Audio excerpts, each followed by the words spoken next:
I want to paint a picture for you today of the final judgment, the trial of the ages that's coming.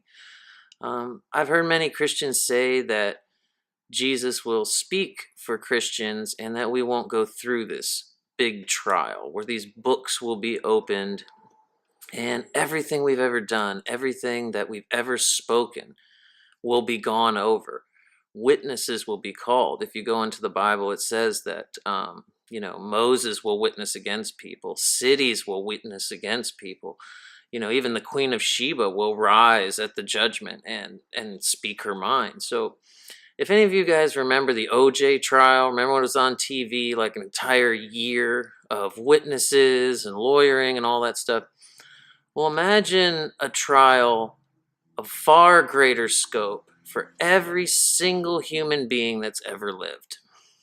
And I don't believe Christians get a pass on this. The scripture is very specific. It says, every knee shall bow, every tongue will confess.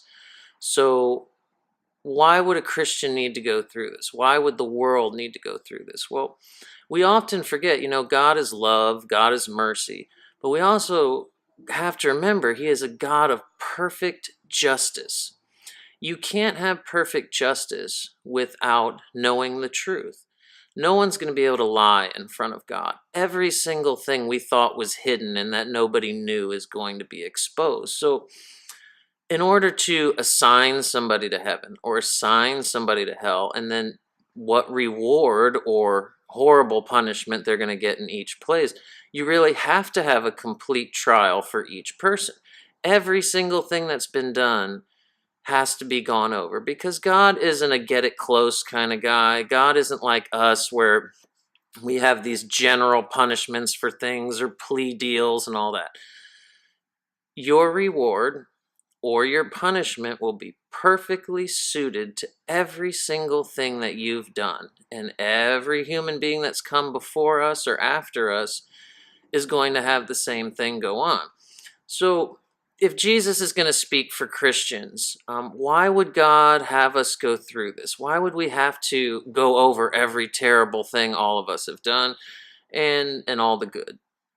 And I really believe it's because secret sin is chains, it's bondage. What keeps us fearful, it keeps us lying, it keeps us hiding things, it keeps us ashamed. It's the way the enemy tortures us and get us to do things that we really normally wouldn't do. How could we enter heaven if we had sin we committed that nobody knows about?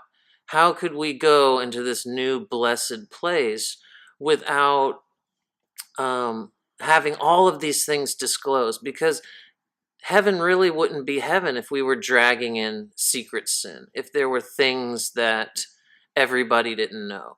I think there's going to be a lot of tears on this day. I think there's going to be a lot of hugs. I think there's going to be a lot of, okay, my goodness, thank you for saving us, Lord. I was a horrible human being. My good doesn't come anywhere close to outweighing my evil. And Jesus, you saved me anyway. And we're all going to go into heaven drying tears, but being able to have a fresh start. We won't have any of that sin clinging to us. We won't have any of that evil that we've done clinging to us. And Jesus will speak for us. Jesus will say, well done, good and faithful servant, when it's all over.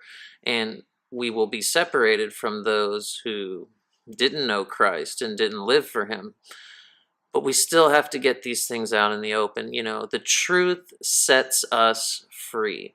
And you guys know, when you tell the truth about terrible things that you've done, there's a freedom that comes. You almost feel a weight lifting off of you. Now, there's usually consequences and things like that, but you still feel a lot better than trying to hide it, lie about it. And I think that's the whole point of this huge trial that we're going to have at the end of the age, where Jesus will be there, but God Himself will be there, and earth and sky will flee from His presence, and there is no time there. So each person, every idle word, every thing that we've done is going to be examined, and it's going to be examined in truth. We can't lie our way out of it. We can't, manipulate the situation or cloud things up. We will not be able to utter lies to the Lord. I think we're going to be too afraid and just too in awe of his presence.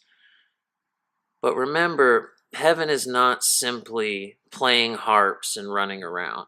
We will be the permanent ruling class for every universe God creates. How many there's been before this? I don't know. How many there's going to be after this? Infinite amounts. But God is not a small God. We've talked about it before. He is so big and just so powerful. And he's taking to himself a ruling class, a royal priesthood to reign with his son over every universe he creates from now on and every time he renews the earth. So this is not a one-size-fits-all heaven experience. I think some people will have positions of authority. Some will have different things to do. We're not just going to all be sitting around doing nothing. And what we do here determines our position there. I don't want to spend a lot of time talking about the other part, going to hell and not having Jesus speak for you, because I don't want to waste time on that. I think we need to be talking about what Jesus is going to do for us. He's the best lawyer. He's the lawyer of the ages. He gets you off no matter what you've done. So keep that in mind. There is a big trial coming. There is nothing that's going to be hidden from God. And if we have Jesus as our attorney, we may shed a lot of tears and have to admit a lot of things that we would rather no one knew. But when it's over, all of that weight that you felt, all of that holding you back from the Lord, and the torture the enemy's put you through over the things that you've done will finally be over.